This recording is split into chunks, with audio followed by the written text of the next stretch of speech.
All right, ladies and gentlemen, we're thrilled to have back with us the Senator from the great state of Arizona, John McCain. Hello, Senator. Hello, Steve. How are you? Thank you for waiting, and I appreciate your being with us today, sir. So much to Sure. talk about. Let me start with the action taken by Governor Brewer last night, where she vetoed that Senate bill that was on her desk for a couple of days. I know you had urged her to do so, so you must be pleased, I would imagine. Well, I'm pleased and I'm sorry that this controversy arose, and I think hopefully we can put it behind us and again prove to the American people that we're the greatest place in America to play and to live and to work, and so hopefully we can put it behind us. As you know, we had controversy about legislation a few years ago concerning immigration, and it hurt us rather badly. And there were significant threats, including Super Bowl, including Apple, including others. But it was an unnecessary thing, and hopefully now we'll move on. I won't belabor the point except for one more question, and this was spurred on, some say, the ones who drew the bill certainly, by the fact that in other states, bakers, photographers who had refused to provide services for gay weddings based on their own religious objections have come under attack and have been fined, closed down, punished.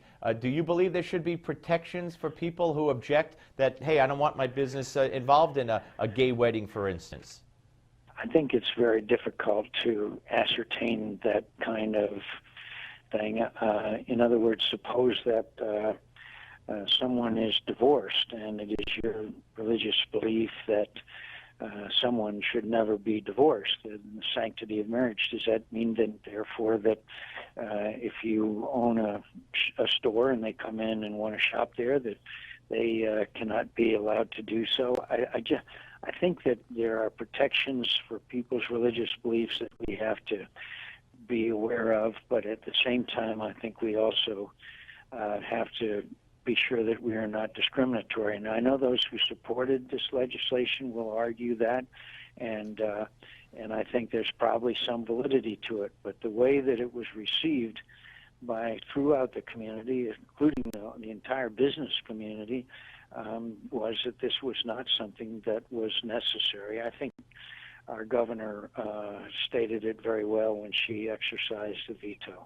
Senator McCain, let me ask you about, we now have Russian troops, well over 100,000 according to reports, with military exercises taking place on the border of Ukraine. We have in Crimea, we have the Parliament building taken over by masked gunmen and putting up the Russian flag. And Chuck Hagel today urging very strongly Russia not to do anything that could be misinterpreted or provocative. And I can't recall the last time a U.S. Secretary of Defense issued such a warning to Russia or to the Soviets. So where are we, and what do you see as the possible danger here? I think the great danger that not so much of a Russian invasion such as took place in Georgia, which they still occupy, but I think the infiltration of his special operations people into Crimea has already taken place, and in the eastern Ukraine, the majority population in Crimea is Russian. His one of two major naval bases in Sevastopol is in Crimea, and I'm very, very, very worried, as I have been for a long time, ever since it started, that Vladimir Putin will not go away quietly. He believes that Ukraine is part of Russia. He believes that with every fiber of his being. And, there's an old line about Russia with Ukraine is an empire, Russia without Ukraine is a country. And so it would not surprise me at all. In fact, we're seeing first indications of it, of him trying to create unrest in Crimea and eastern Ukraine, and it's very, very dangerous in my view, and we have to be very steadfast and have a range of options ready in case this continues. And I do not mean a war, but I do mean certainly retaliation in economic, diplomatic, and other ways if Russia acts in the way that they are beginning to, I think you could take a page out of Ronald Reagan's book. Yes, and you answered what would have been my next question. What could we do, and how would you react if they did, increase the provocation?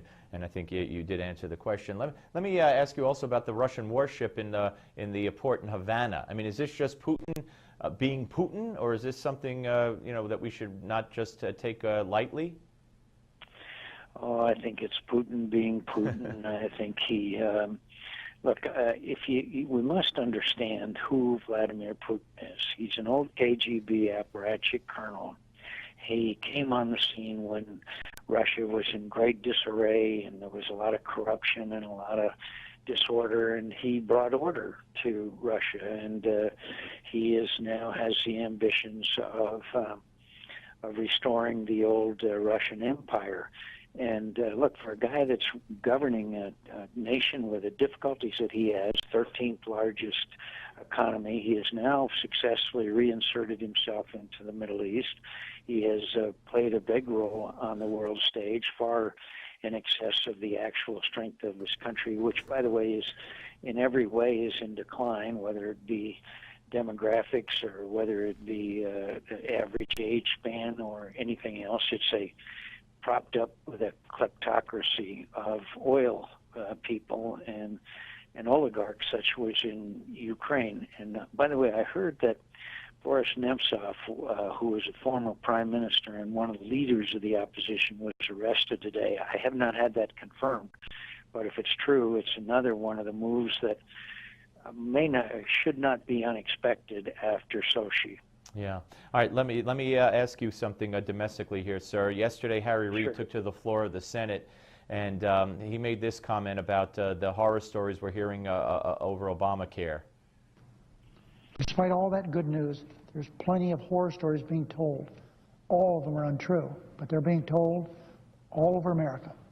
All right. He went on to call them total lies. All of them are lies. When you have cancer patients coming forward, parents of kids who need special treatment, hospitals that won't take people, and some Republicans are demanding he apologize. I mean, what do you make of this from a man who, during the close of the government, sir, wouldn't bring up a bill to help a kid with cancer by opening and funding the NIH? All I can say, my friend, is that Harry Reid is one of the more shall I say, let me just put it this way. If he really believes that all of those stories that we're hearing by the thousands and thousands and even millions who have been adversely affected by this, then he's totally out of touch. He is totally out of touch with reality and with the American people, who overwhelmingly reject Obamacare and overwhelmingly want us to fix it. And that's what we Republicans are going to do if we get the majority, which I believe we have a chance of. Good chance. Do you think he believes it, or is this just politics?